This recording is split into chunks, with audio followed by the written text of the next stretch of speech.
मेंढकों का झुंड था, वो जंगल से पसार हो रहा था। कई मेंढक थे जो जंगल से पसार हो रहे थे। उसमें बीच में एक गड्ढा आया। उस बीच में जो गड्ढा था, उस गड्ढे में दो मेंढक थे, वो उस गड्ढे में गिर गए। दो मेंढक थे, वो गड्ढे में गिर गए। तो गड्ढा बहुत गहरा था। तो बाकी सारे जो मेंढक थे वो ऊपर खड़े खड़े ये बोल रहे थे, तुम बाहर नहीं निकल सकते, तुम्हें बाहर निकालना असंभव है। तुम ये उम्मीद छोड़ दो कि अब तुम बाहर निकल सकते हो। लेकिन तब दोनों में से किसी मेंढक ने बात नहीं सुनी उस दोनों की, और वो उछल रहे थे, बार बार प्रयास कर रहे थे। वो गड्ढा बहुत गहरा था, इसलिए चढ़ने का तो बहुत प्रयास कर रहे थे, लेकिन वो चढ़ नहीं पा रहे थे। पर जब भी वो दोनों छलांग मारने की कोशिश कर रहे थे, तब दोनों मेंढक कोशिश कर रहे थे, और बाकी सारे ऊपर खड़े जो मेंढक थे वो बोल रहे थे कि तुम ये नहीं कर सकते, तुम ये नहीं कर सकते, तुमको बाहर निकालना है, वो असंभव है, खड्डा बहुत गहरा है, तुम अपनी कोशिश ही छोड़ दो। कुछ देर तक ऐसा चलता रहा। उसमें से एक मेंढक ने ऊपर वाले मेंढकों की बात सुन ली। कहानी का ट्विस्ट लास्ट में है, एंड तक बने रहेगा। जो पहला मेंढक था उसने बात सुन ली कि मैं अब नहीं निकल सकता, इसलिए मैं यहाँ हार मान लेता हूँ। परंतु जो एक मेंढक था वो उसकी बात मान ही नहीं रहा था। वो उछल रहा था, बार प्रयास कर रहा था, और अंत में वो बाहर निकल गया। तब उसको पूछा कि हम जो बोल रहे थे वो तुझको कुछ सुनाई नहीं दे रहा था क्या? हम जो बोल रहे थे तुझको कुछ सुनाई नहीं दे रहा था क्या? तो पहला मेंढक है वो इशारा करता है कि मैं सुन ही नहीं सकता। पहला मेंढक है वो इशारा करता है कि मैं सुन ही नहीं सकता। वो मेंढक जब बाहर निकला तो अपने मन में ये सोचता था कि ये सब मेंढक है वो मेरा स्वागत कर रहे थे। मैं जब अंदर था तो मेरा उत्साह बढ़ा रहे थे कि तुम बाहर निकलो। वो सब उसका उत्साह है वो बढ़ा रहे थे।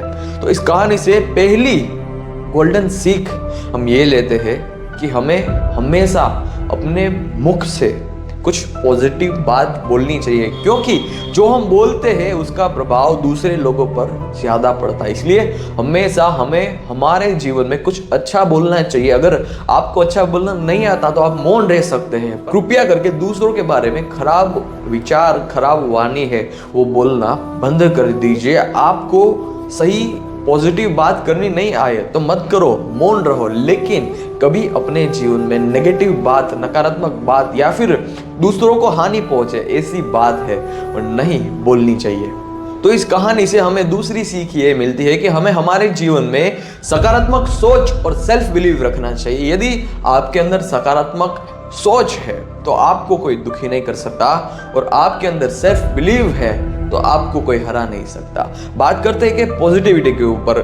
कई लोग कहते हैं कि मेरे में नेगेटिविटी है, कई कहते हैं मेरे में पॉजिटिविटी है। जिसके अंदर पॉजिटिविटी है वो तो फिर इस दुनिया का बादशाह है, और जिसके अंदर नेगेटिविटी है वो उस नेगेटिविटी को कैसे दूर कर सकते हैं? अपनी पॉजिटिविटी से उस नेगेटिविटी को दूर कर सकते हैं। सेल्फ अफर्मेशन से अपनी नेगेटिविटी को दूर कर सकते हैं। म्यूजिक टेक्निक से अपनी नेगेटिविटी को दूर कर सकते हैं। अगर आपको और ऑप्शंस जानना है कि हम अपनी नेगेटिविटीज कैसे दूर कर सकते हैं तो मैंने कॉन्टेक्ट नंबर दिया है, उस पर डीएम करिए, मैं आपको लाइव में है वो बता दूंगा। तो और इस कहानी से तीसरी सीख हमें ये मिलती है कि हमें हमारे जीवन में सफल होने के लिए 3 सूत्र की आवश्यकता है। 3 सूत्र की आवश्यकता है। Self believe, positivity and focused.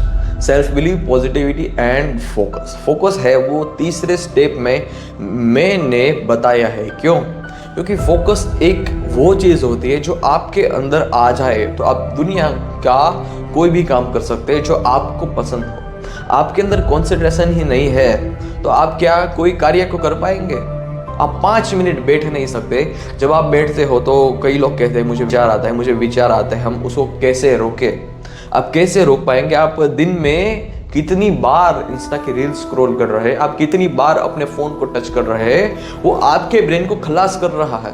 इस दुनिया में सबसे ज्यादा आपकी बॉडी पर इफेक्ट पड़ता है, आपके ब्रेन पर नुकसानदायक, हानिदायक है तो वो है आपका फोन। आपका फोन है वो आपकी कंसंट्रेशन की पावर को है वो खत्म कर देता है। तो प्लीज अपने फोन को कम से कम यूज करिए, अपनी जरूरियात के मुजब अपने फोन को यूज करिए। मैं ये राय देना चाहता हूँ, वरना करना नहीं करना वो आपके ऊपर डिपेंड करता है।